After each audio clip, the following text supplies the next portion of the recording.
Isang mapagpalang umaga po sa ating lahat at patuloy na ang Diyos yung patuloy na sumama sa bawat isa sa atin.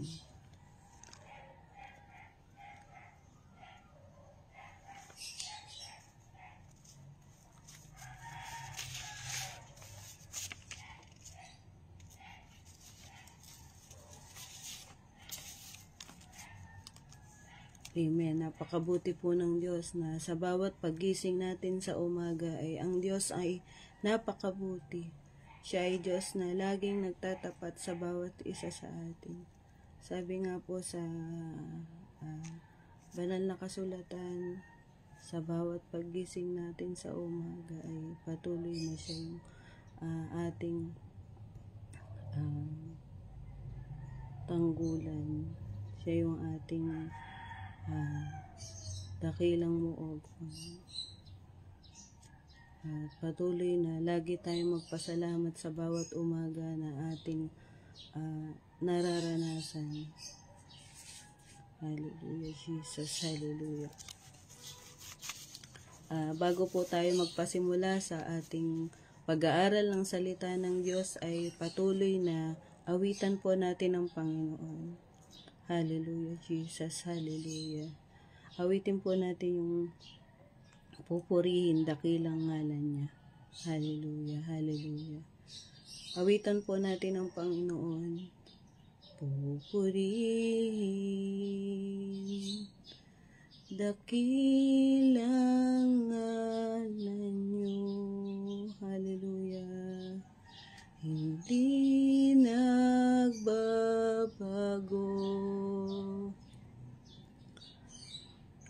Lagi kong kanlungan. Diyos na tapat, Panginoon, Emmanuel, Jehovah, walang hanggang Ama. Ilaw at kapayapaan, Alpha at Omega. Diyos na tumatahan sa pagpupuri ng bayan. Pupurihin, hallelujah, Jesus, dakilang ngalan niyo. Hindi nagbabago. Hallelujah. Lagi kayong kanlungan. Diyos na tapat, Panginoon, Emmanuel, Jehovah, walang hanggang Ama. Ilaw at kapayapaan, Alpha at Omega. Diyos na tumatahan sa pagpupuri ng bayan. Sa pagpupuri ng bayan. Hallelujah, hallelujah, Jesus. Purihin po kayo, Panginoon. Dakilain ang iyong pangalan, O Panginoon. Ayo, O Diyos, yung madakila ngayong umagang ito, Panginoon. Aming Diyos na dakila at makapangyarihan sa pangalan ng iyong anak na si Jesus. Nagpapasalamat po kami sa pribileyo na patuloy na ipinagkakaloob niyo po sa bawat isa sa amin. Bilang inyong mga anak, Ito po ay pagkakataon upang kami ay mapalakas at patuloy na ma-inspire sa pamamagitan ng inyong mga salita.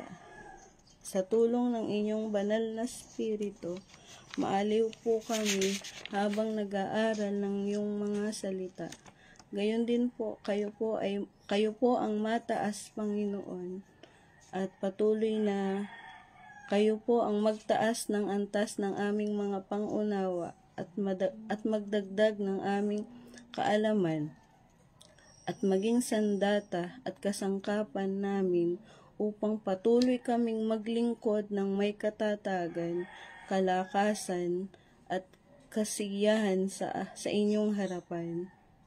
Itago niyo po ako sa inyong likuran upang ang mahayag ay ang inyong kadakilaan, O Diyos.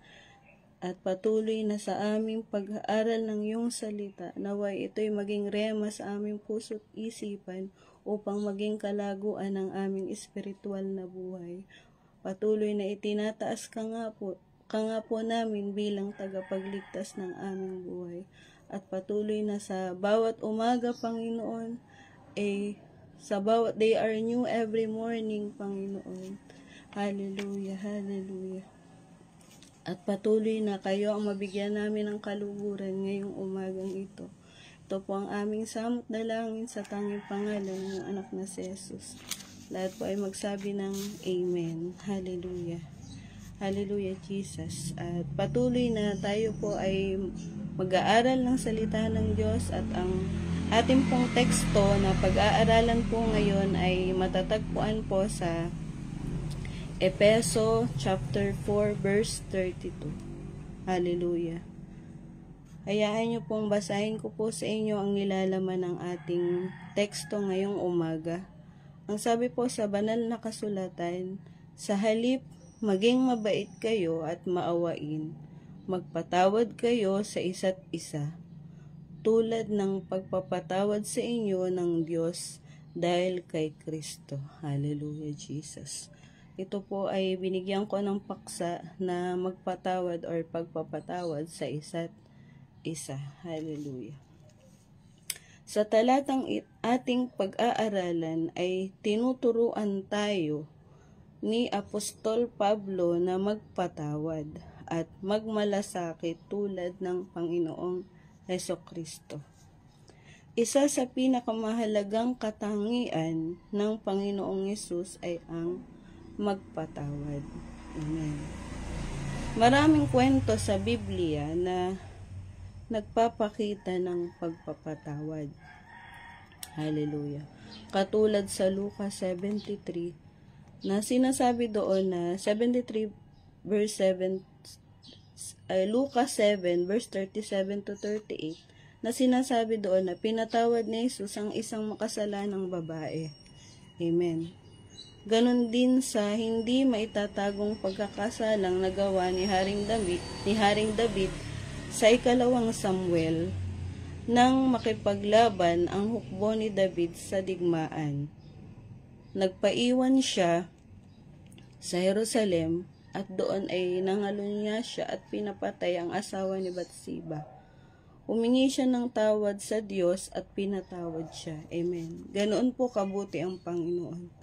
Sa kabila ng mga kasalanan na ginagawa ng mga tao ay patuloy na ang Panginoon ay nagpapatawad sa bawat anak na tumatawag at naniniwala sa kanyang magagawa. Amen po. Gayunpaman, habang buhay niyang pinagsisihan ang nagawa niyang mga kasalanan. Amen. Habang buhay niyang pinagsisihan, habang buhay na pinagsisihan ang nagawang kasalanan ni David. At doon ay pinatawad siya ng Panginoon. Amen. At bakit mahalaga? Bakit nga po ba mahalaga ang pagpapatawad? Ang unang bagay po upang malaman natin kung bakit mahalaga ang pagpapatawad. Una, ito ay sumasalamin sa pag-ibig ng Diyos. At ito ay matatagpuan sa Mateo 6 verse 14 to 15 Na ang sabi po doon ay, sapagkat kung pinatatawad nyo ang mga tao sa kanilang mga kasalanan, patatawarin din naman tayo ng inyong amang nasa langit. Ngunit kung hindi nyo pinatatawad ang mga tao sa kanilang mga kasalanan, hindi rin naman kayo patatawarin ng inyong amang sa inyong mga kasalanan. Amen. Kaya nga po sabi ng Panginoon sa John 3:16, gayon na lamang ang pag-ibig ng Diyos sa sanlibutan, kaya ibinigay niya ang kanyang bugtong na anak, na kung sino man ang sumampalataya sa kanya hindi mapahamak, kundi magkaroon ng buhay na walang hanggan. Makikita po natin doon na gano'n na lang yung pag-ibig ng Diyos sa atin. Na hindi na alam niya na siya yung tutubos sa ating mga kasalanan.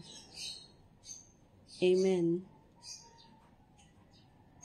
Binigay niya yung kanyang buhay para sa ating mga kasalanan dahil sa pag-ibig niya sa atin. Amen. Dahil pinatawad niya tayo sa ating mga kasalanan. Amen. At sabi doon, sapagkat kung pinapatawad niyo ang mga tao sa kanilang mga kasalanan, patatawarin din naman tayo ng inyong amang nasa langit. Amen. At kung nagkakaroon naman daw po tayo ng kasalanan sa ating kapwa, patawarin po natin ang ating mga kapwa. Patawarin po natin ang isa't isa. Amen. Upang malaya po tayong makapagpuri sa Panginoon. At gawin natin yung pinakamabuti para sa Panginoon. Amen. Upang bukal sa ating kalooban at malinis yung ating puso na makapaghandog para sa Panginoon dahil sa kanyang pag-ibig sa atin. Amen. At kung magpapatawad tayo ay laging nililinis ng Panginoon. Lagi tayong pinababanal ng Panginoon sa kanyang mga salita. Amen. At ang pangalawang bagay po ay bakit mahalaga ang pagpapatawad? Dahil ito yung magpapalago sa atin, sa ating espiritu. Amen. Bilang mga Kristiyano, tinatawag tayong mamuhay sa ilalim ng banal na espiritu. At ito po ay matatagpuan sa Galatia 5 verse 22 to 23. Na ang ibig sabihin po nito, na ang sinasabi po dito ay subalit ang bunga ng espiritu ay pag-ibig. Amen. Kagalakan, kapayapaan, pagtitiyaga, kagandahang loob, kabutihan, katapatan, kaamuan at pagpipigil sa sarili. Laban sa mga ito ay walang kautusan. Amen. Kung tayo may pag-ibig, ibig sabihin tayo ay nakakapagpatawad sa ating kapwa. Amen.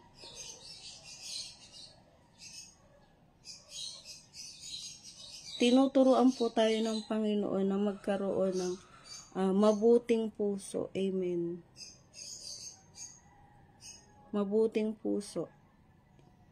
Tinuturuan po tayo na magkaroon ng malinis na puso upang tayo ay makapagpatawad.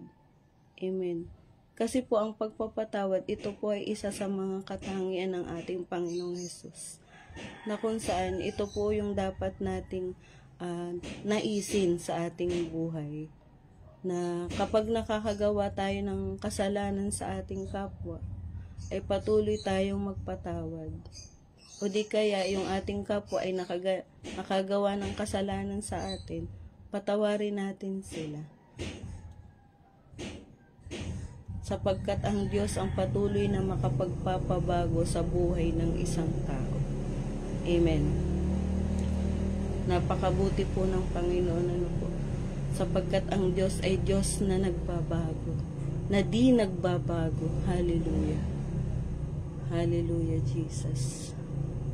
At patuloy na siya yung magbabago sa bawat buhay ng tao na marunong tumanggap ng pagkakamali. Amen. Patuloy niya tayong nililinis sa ating buhay. Amen. At patuloy na ang Diyos ang patuloy na kaagapay natin sa bawat ginagawa natin, sa bawat sinasabi natin, sapagkat naroon na yung Panginoong Hesus sa ating puso. Tinuturuan niya tayong gumawa ng mabuti. Amen po ba? Amen. Hallelujah. At napakahalaga na maihayag natin ang ating mga kasalanan sa Diyos upang tayo'y linisin at patawarin ng ating Diyos sa ating mga pagkakamali at kahinaan. Amen. Tao lang po kasi tayo. Tayo po ay mahina. Pero dahil kasama natin ang Panginoon, tayo'y Kanyang pinapalakas. Nakakagawa man tayo ng mga kasalanan na hindi kalugod-lugod sa Panginoon, pero ang Diyos ay laging nagtatapat sa bawat isa sa atin. Amen. Ang Diyos ay laging nariyan para sa atin. Amen. Ganun po kabuti ang Panginoon sa ating buhay. At sabi po dun sa unang John, chapter 1, verse 9, kung ipinahayag natin ang ating mga kasalanan, ito ay tapat at banal, na tayo patatawarin sa ating mga kasalanan at tayo lilinisin sa lahat ng ating mga kalikuan. Amen. Kahit gaano pa po tayo makasalanan, ay patuloy na tayo pinapatawad ng Diyos. Dahil nga doon sa pag-ibig na pinagkaloob ng Panginoon sa atin. Amen. At sabi rin po sa Colossians 3, verse 13 to 17, mapagpasensya kayo sa isa't isa at magpatawad kayo kung may hinanakit kayo kanino man. At magpatawad kayo gaya ng pagpapatawad sa inyo ng Panginoon. At higit sa lahat, magmahalan kayo. Amen. Ito po yung tinuro sa atin ng Panginoon. Magmahalan po tayo. Amen. Magpatawaran. Amen. Pagpapakumbaba ang laging ibinibigay ng Panginoon sa atin. Amen. Sapagkat ang pag-ibig ay ang buklod ng ganap ng pagkakaisa. Amen. At paghariin ninyo sa inyong puso ang kapayapaang kaloob ni Kristo. Amen. Ang lagi po nating isipin, ang lagi po nating nasain sa ating puso ay ang pag-ibig na nagbubuhat sa ating Panginoong Jesucristo, na tayo po ay pinabanal na ng Panginoon. Amen. At mamuhay tayo ng naaayon sa Kanyang kalooban. Amen. At sabi po doon ay, sapagkat paghariin ninyo sa inyong puso ang kapayapaang kaloob ni Kristo, sapagkat yan ang dahilan kung bakit tayo tinawag sa iisang katawan. Magpasalamat kayong lagi. Ang salita ni Kristo ay hayaan niyong lubusang manatili sa inyong puso. Turuan niyo at paalalahanan ang isa't isa ng may buong karunungan. Buong puso kayong umawit ng mga salmo, mga himno at mga awiting espiritual ng may pagpapasalamat sa Diyos. At anuman ang inyong sasabihin o gagawin, gawin ninyong lahat sa pangalan ng Panginoong Hesus, at sa pamamagitan niya'y magpasalamat kayo sa Diyos Ama. Hallelujah. Napakabuti po ng Panginoon. Sinasabi po dito na buong puso tayong umawit sa Panginoon. Amen.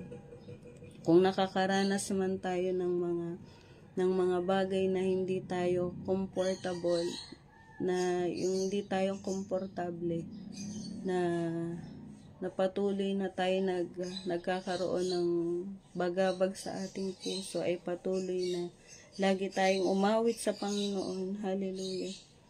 Lagi tayong magpabalot sa banal na dugo ng Panginoon, sapagkat ito yung kalooban ng Panginoon, na lagi tayong magpuri sa Panginoon. Kung ano man yung kasalanan na nasa puso natin, ihayag natin sa Panginoon. Sabihin natin sa Panginoon at patuloy na tayo patatawarin ng Panginoon. Amen. Hallelujah. At upang tayo makapamuhay ng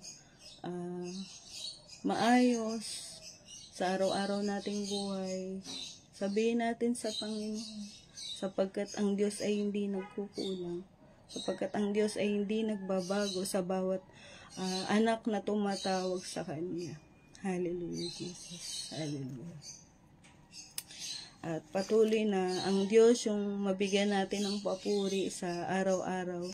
At patuloy na ang Diyos yung mabigyan natin ng parangal sapagkat siya yung may-ari ng ating buhay. Siya yung may kontrol ng ating buhay. At patuloy na ang Diyos palagi yung mataas sa bawat umaga. Nang pagising natin sa umaga, ang Diyos yung laging maparangalan. Sapagkat hindi natin alam yung ating buhay. Pero ang Diyos yung nakakaalam sa ating buhay. Kaya tayo po'y laging magtiwala sa Panginoon. Dahil ang Diyos ay nagpapatawad sa lahat ng uri ng kasalanan. Amen. At patuloy na ang Diyos yung laging naglalaan sa bawat sitwasyon na nangyayari sa ating buhay. Patuloy na ang Diyos yung lagi nating kasama. Amen. Hallelujah. Salamat sa Diyos sapagkat ang Diyos ay pinili niya tayo upang maging anak niya. Amen. Salamat sa Diyos sapagkat ang Diyos ay nagpapatawad sa lahat ng mga kasalanan. Amen. Maliit man itong kasalanan, malaki man itong kasalanan, walang lingid sa Panginoon. Lahat ay hayag sa Kanyang harapan. Kaya gayon na lang ang pag-ibig ng Diyos sa bawat isa sa atin. Hallelujah, Jesus. Hallelujah. Sige po, tayo po ay manalangin sa Panginoon. Hallelujah. Hallelujah, Jesus. Purihin po kayo, O Panginoon. Dakilain ang iyong pangalan, O Diyos. Kayo yung madakila sa bawat araw ng aming mga buhay, Panginoon. Lord, salamat po sa mayaman mong salita, Panginoon, na patuloy na kami iyong pinalalakas ng iyong mga salita, O Diyos. Patuloy na katagpuin niyo po ang bawat isa sa amin, Panginoon, na sa tuwing kami nakagagawa ng kasalanan, Panginoon, ay patuloy niyo kaming pinapatawad, Panginoon. Lord Jesus, pakalinisin niyo po ang bawat isa sa amin upang malaya kayong makakilos, Panginoon, sa aming mga buhay, Panginoon.